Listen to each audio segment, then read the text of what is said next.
2021년 2월 22일 사순절 다섯 번째 날, 오늘 연동할 말씀은 마가복음 5장 말씀입니다. 각자 삶의 자리에서 자신의 목소리로 읽어보겠습니다.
어느새 5장까지 달려왔습니다.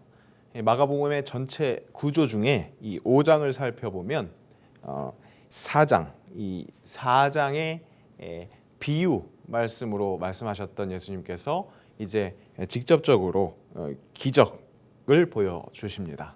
이 마가복음에서 나타난 18번의 이적이 있습니다. 그 중에서 오늘 나타난 이적은 7번째에서 9번째 이적입니다. 그리고 그 이적을 종류별로 나누어 봤을 때 축기 사건이 있었죠. 축기 사건, 귀신을 쫓아낸 축기 사건과 또 야이로의 딸을 소생시킨 사건, 또 혈루병 여인을 치유한 그런 이적, 이렇게 다채롭게 나타나는 것을 볼 수 있습니다. 그것은 굉장히 속도감 있게 연결됩니다. 이 마가복음의 전체적 특성과 맞게 말입니다. 먼저 오늘 본문이 되는 5장을 크게 두 부분으로 나눌 수 있습니다. 1절에서 20절까지 귀신 들린 사람을 고치시다. 또 21절에서 43절까지 야이로의 딸과 예수의 옷에 손을 댄 여자, 이렇게 나눌 수 있습니다. 첫 번째, 귀신 들린 사람을 고치신 사건을 살펴보겠습니다. 배경은 거라사, 이 거라사 지방입니다. 거라사 지방, 갈릴리 바다라고도 불리는 이 호수, 이 갈릴리 호수가 있습니다. 분명 우리의 기준으로 보자면 대륙 안에 있는 호수인데 왜 바다라고도 불릴까? 이유는 이 갈릴리가 워낙 크니까 이 바다라고 여겨졌을 것이다. 그렇게 말할 수도 있겠지만 이 히브리어 얌이라는 단어만 있고 이것은 호수가 될 수도 있고 바다가 될 수도 있습니다. 그러니까 구분하지 않는 그런 인식을 우리가 볼 수 있습니다. 하여튼 이 바다를 이렇게 건너 가신 것입니다. 이 거라사 지방은 바로 데가볼리의 도시 중에 하나였습니다. 데가볼리는 좀 확대해서 보면요, 10개를 뜻하는 데가, 그리고 도시를 뜻하는 폴리스의 합성어입니다. 로마가 직할하는 도시 그 10개 중에 하나라는 겁니다. 로마의 직할 도시라 하면 아마 세상적으로는 좀 더 편리하고 발전한 곳일 수 있겠습니다. 하지만 유대 정통으로 봤을 때는 결국 부정한 곳일 가능성이 높습니다. 아니나 다를까 이것은 유대인들은 키우지 않는 이 돼지를 키울 수 있는 곳이었습니다. 결국 이곳은 유대인들 입장에서는 부정한 곳이라고 할 수 있습니다. 그런데 바로 그런 곳에서 이적이 일어납니다. 악한 곳, 약한 곳, 사람들이 가지 않는 곳, 그곳에 가신 예수님이십니다. 수년 전에 히트했었던 영화죠.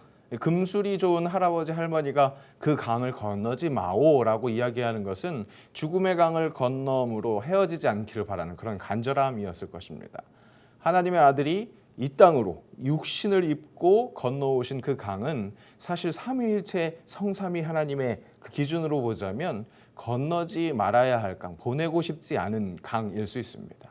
건너오실 이유가 없는 강이었습니다. 하지만 그럼에도 불구하고 그 강을 넘어오신 이유, 사랑이었습니다. 강을 넘는 사랑을 하신 분, 우리 예수님. 다시 한번 보통 유대인들은 건너지 않는 그 강을 건너시는 것을 보여주심으로써 그 예수님의 정체성을 다시 한번 확인시켜 주십니다.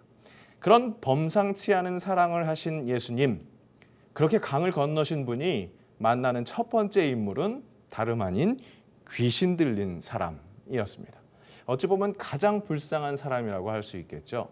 이 놀라운 것은 그 더러운 귀신 들린 사람이 지극히 높으신 하나님의 아들 예수라고 알아봅니다. 예수님을 대적해야 하는 그 귀신도 이렇게 고백합니다. 하물며 우리는 예수님을 진정 하나님의 아들로 인정하며 살고 있는지 돌아보게 됩니다. 입으로는 시인하면서 우리의 삶에서는 그런 신앙 고백이 영 드러나지 않는다면 어쩌면 우리도 이 더러운 귀신 들린 사람과 다를 바가 없는 것이겠죠. 이 귀신 들린 사람이, 정확하게 이야기하자면 귀신이죠. 그 귀신이 예수님을 처음에는 이 하나님의 아들로 이렇게 인정하면서도 이렇게 이야기하는 것을 볼 수 있습니다. 나와 당신이 무슨 상관이 있나이까? 원하건대 하나님 앞에 맹세하고 나를 괴롭히지 마옵소서. 상관이 없다는 겁니다. 관계 맺기 싫다 말하는 겁니다. 서로 상관하지 말자, 연결되지 말자 이야기합니다. 예수님은 길이십니다. 어디로 연결되는 길입니까? 나로 말미암지 않고는 아버지께로 올 자가 없다고 하셨습니다. 즉 하나님으로 연결되는 길인 거죠. 세상 만물은 모두 하나님으로부터 창조되었습니다. 그렇기에 그분과 연결될 때 온전해집니다. 하지만 하나님과 분리를 원하는 것이 바로 죄입니다. 자기 스스로 하나님이 되기 위해 하나님과 떨어지기를 강력히 원하는 것. 그런 존재가 봤을 때 예수님은 자신을 방해하는 존재일 뿐입니다. 자꾸 회복시키려고 하나님과 연결시키려 하니까. 그러니까 예수님을 거부하는 겁니다. 원망합니다. 무슨 상관이 있냐고, 나를 괴롭히냐고 귀신은 자꾸 그렇게 예수님을 거부하려 합니다. 아니 어쩌면 다름 아닌 우리 안의 죄가 바로 예수님을 거부하려고 하는 것은 아닐까요? 하지만 예수님은 계속해서 관계하십니다. 물으시죠. 상관없다고, 난 당신과 상관없다고, 상관하지 말라고 소리치는 그 귀신에게 이름을 물으십니다. 그렇게 관계하십니다. 그랬더니 군대라고 대답합니다. 많기 때문에 그렇다고 합니다. 예수님은 결국 그 군대 귀신을 돼지떼로 들어가게 하십니다. 2,000마리의 돼지떼가 바다로 뛰어들어서 몰사합니다. 결국 이것은 귀신 들린 그 사람을 살리신 거죠. 예수님의 연결하심으로 말미암아. 그런데 이 모든 광경을 목격한 사람들이 어떤 반응을 보입니까? 바로 그들이 예수께 그 지방에서 떠나시기를 간구하더라. 공포심이 들었던 겁니다. 흔히 일어나는 일이 아닌 생경한 광경을 목격했으니까 그럴 수 있을 것 같습니다. 범상치 않은 예수님이 떠나가길 바랬을 것입니다. 그런데 그것만이라면, 예수님께 떠나가기로 간구하는 그들의 마음이 정말 그것만이었다면 그나마 이해할 수 있을 것 같은데, 사실 이들의 염려에는 경제적인 문제가 있었습니다. 돼지가 그들에게 가치가 있었기에 또다시 일어날 수 있는 그 경제적 손실을 두려워하므로 예수와 관계에서 이익될 것이 없을 것으로 판단한 겁니다. 물론 경제적인 것들 무시할 수 없습니다. 아니, 무시할 수 없는 것이 아니라 꽤나 중요하죠. 우리에게 분명히 필요한 것입니다. 하지만 그것이 하나님의 아들, 그가 허락하시는 회복, 구원보다 우선하지는 않습니다. 주 예수보다 귀한 것은 없습니다. 우리도 혹시 하나님의 아들 예수, 그를 인정하는 것 같지만 그러면서도 어떤 마음, 다른 마음을 이중적으로 갖고 있는 것 아닐까요? 내 수중에 돈이 되지 않는 그 예수님의 영향력은 바라지 않는, 놀라운 하나님의 역사를 경험하면 할수록 더욱더 내가 내려놔야 할 것이 많을 것 같은 그 세상 것들을 두고 아쉬워하면서 그런 마음에 두려워하고 있는 것은 아닌지 우리가 돌아봐야 하겠습니다. 이제 2막입니다. 야이로의 딸을 곧 살리러 가십니다. 이 야이로는 누구냐? 회당장입니다. 이 유대인들의 모임 장소 회당, 이곳은 성전하고는 다릅니다. 성전은 제사 지내는 곳이고요. 회당은 어떻게 보면 하고 있는 것이 우리 시대의 교회와 비슷한 그런 모임의 장소라고 할 수 있겠습니다. 회당장은 장이라는 이름에서도 예상이 가능한데, 이 다수가 바리새파, 지지 세력이거나 그들과 관계가 잦은 사람들이라고 할 수 있습니다. 제사장 계열인 사두개인들과는 반대편이지만 사람들에게 있어서 또 다른 영향력이 있었던 그런 그룹, 그 그룹에 속한 사람이었습니다. 이제 막 갈릴리에서 어느 정도의 소요를 일으키고 있는 이 젊은 청년 하나를 찾아올 만한 사람이 아니었던 겁니다. 어쩌면 이 사람도 건너지 못할 강을 건널 만큼 굉장히 파격적인 행보를 하고 있는 겁니다. 그런데 그 파격적인 행보할 만큼 다급한 상황이라는 것이 확실하게 보여지는 파격적인 간청을 하게 됩니다. 간곡하게 내 어린 딸이 죽게 되었사오니 오셔서 그 위에 손을 얹어서 그로 구원을 받게 하소서. 그 간절한 부탁에 예수님 함께 길을 나섭니다. 그런데 그 길 가는 길 중에 또 다른 다급한 그런 사람을 만납니다. 바로 12해 동안 혈루증으로 고통받은 여인. 혈루증 당시에 부정함의 대명사입니다. 여인인데 거기에 혈루증이 있다. 이것은 약함 플러스 약함 내지는 악함 플러스 악함, 부정함 곱하기 부정함 정도의 표현입니다. 그리고 그것으로 고통받은 시간이 12년이었다. 완전수입니다. 고통이 충만했다는 것 뜻이 아주 팍팍 서려 있습니다. 정말 어떻게든 불쌍한 사람이라는 표현을 최선을 다해서 하고 있는 마가입니다. 그런 그녀가 정말 절실한 마음으로 어떻게 생각합니까?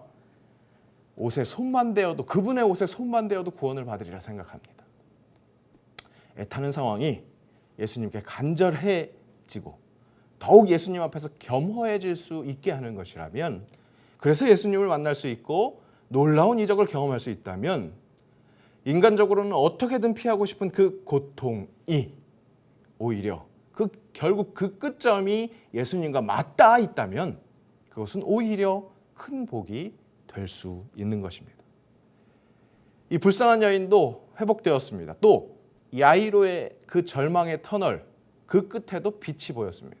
죽었다고 여겨졌던 딸이 예수님의 선언으로 말미암아 일어납니다. 달리다굼 소녀야 일어나라. 예수님을 온전히 바라볼 때, 그런 연결을 간구할 때 놀라운 기적을 경험합니다. 그리고 그것은 당장 이 땅에서의 형통만이 아니라 하나님과의 연결, 그 일의 회복, 구원입니다. 오늘 이 이적이 일어나는 상황마다 이 구원이라는 표현이 있다는 것을 우리가 집중해야 할 것입니다. 결국 오늘 보이신 이적은 예수님의 공생의 사역, 가르치시고 전하고 고치시는 사역 중에 고치는 사역이었습니다. 그리고 이 고치는 사역은 결국 지으신 그대로 회복시키시는 예수님의 그 역할, 그렇게 창조주 하나님과 다시 연결시키시는 예수님의 구원 사역의 전체를 조명하는 사역이었다고 해석할 수 있습니다. 오늘 우리의 삶을 치유하시는 예수님, 우리가 그분께 기대하는 그런 하루를 보낼 수 있기를 함께 기도합시다. 오늘 이 기도의 제목으로 함께 기도하면 좋겠습니다. 약한 곳에 가신 예수님 따라 부정한 곳도 사랑할 수 있는 담력으로 사랑하게 하여 주옵소서. 세상의 가치가 아닌 하나님의 아들 예수님과 온전히 연결되어 있게 하옵소서. 이 땅의 연약함을 만져주셔서 코로나19에서 회복되게 하옵소서.